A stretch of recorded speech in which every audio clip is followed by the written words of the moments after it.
भारतीय संस्कृति और सनातन का आकर्षण दुनिया भर को अपनी तरफ खींच रहा है। दूसरे धर्मों के और दूसरे देशों के लोग तेजी से सनातन धर्म में शामिल हो रहे हैं। हरिद्वार स्थित शैव संप्रदाय से जुड़ा निरंजनी अखाड़ा इसमें एक बड़ी भूमिका निभा रहा है। इस अखाड़े में एक जापानी संत को महामंडलेश्वर बना दिया गया है। उत्तराखंड के हरिद्वार स्थित निरंजनी अखाड़े में इस मौके पर एक बड़े अनुष्ठान का आयोजन किया गया।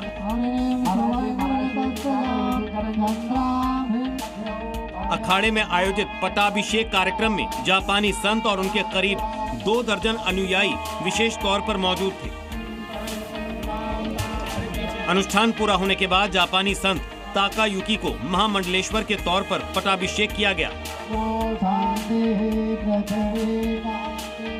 निरंजनी अखाड़े के जापान स्थित आश्रम से जुड़ा ताकायुकी को अखाड़े के विस्तार और जापान में सनातन के प्रचार प्रसार के लिए ये पद दिया गया है। जापानी संत ताकायुकी को अखाड़ा परंपरा के मुताबिक नया नाम भी दिया गया है। संत ताका को अब संत समाज में आदित्यानंद पुरी के तौर पर जाना जाएगा। निरंजनी अखाड़ा के सचिव रविंद्र पुरी ने इस पूरी प्रक्रिया की जानकारी दी।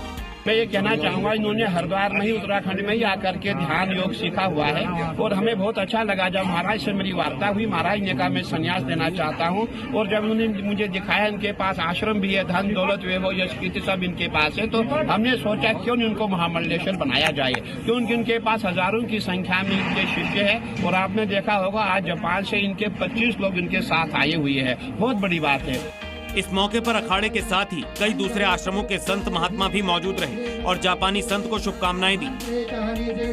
बड़ी खबर दिल्ली से, मुझसे आपसे जुड़ी हुई ये बड़ी खबर। यहाँ पर लगातार वायु प्रदूषण के चलते जिस तरीके से दम घुट रहा है, तो उसी को लेकर ये बड़ी खबर। दिल्ली में प्रदूषण कम होने का नाम नहीं ले रहा और इसी वजह से लोगों को काफी दिक्कतों का सामना करना पड़ रहा है। प्रदूषण को लेकर लगातार हो रही आलोचनाओं के बाद अब दिल्ली सरकार के पर्यावरण मंत्री मनजिंदर सिंह सिरसा का बयान सामने आया है, जिसमें उन्होंने दिल्ली की जनता से माफी मांगी।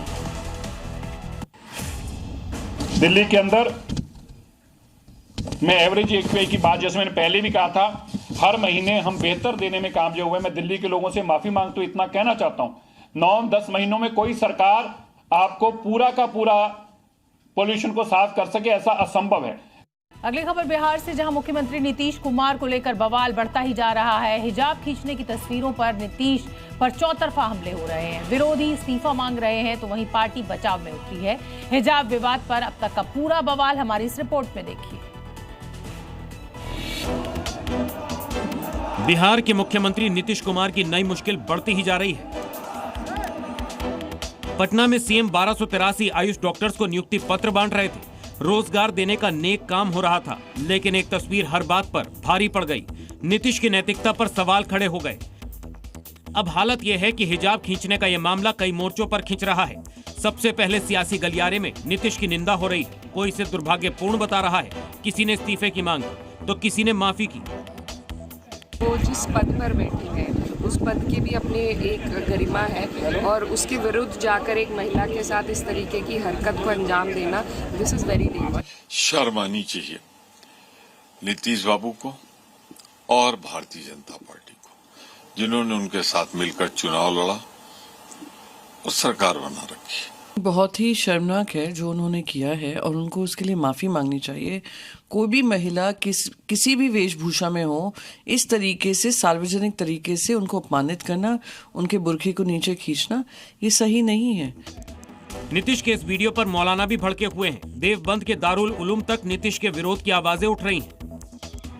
मुस्लिम महिलाओं और खवातीन का फंडामेंटल राइट के साथ साथ ये हमारा मजहबी हक भी है और किसी खातून के हिजाब को खींचने का और उसको उतारने का इख्तियार है।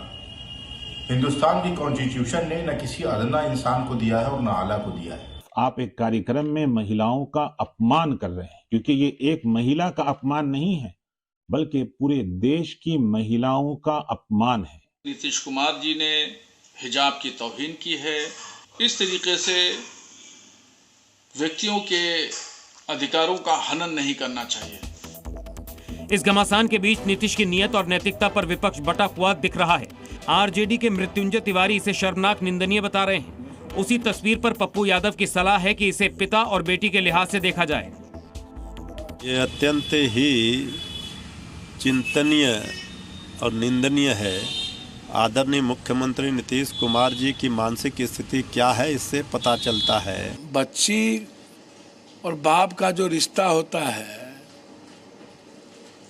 नीतीश कुमार जी का जो एक भाव था या है उस रूप में थी। एक तरफ विपक्ष के नेता इसे बड़ा मुद्दा बना रहे हैं, तो वहीं जेडीयू ने इस तस्वीर को बढ़ा चढ़ाकर पेश करने का आरोप लगाया है और लालू के इस्तीफे की मांग की।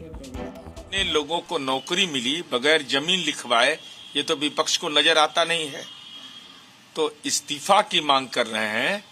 तो हमारा अनुरोध है कि लालू जी भी पार्टी के राष्ट्रीय अध्यक्ष हैं, बीमार हैं, नासाज हैं, तो इस्तीफा ले लीजिए ना। पहले वहां बोलने में डर लग रहा है।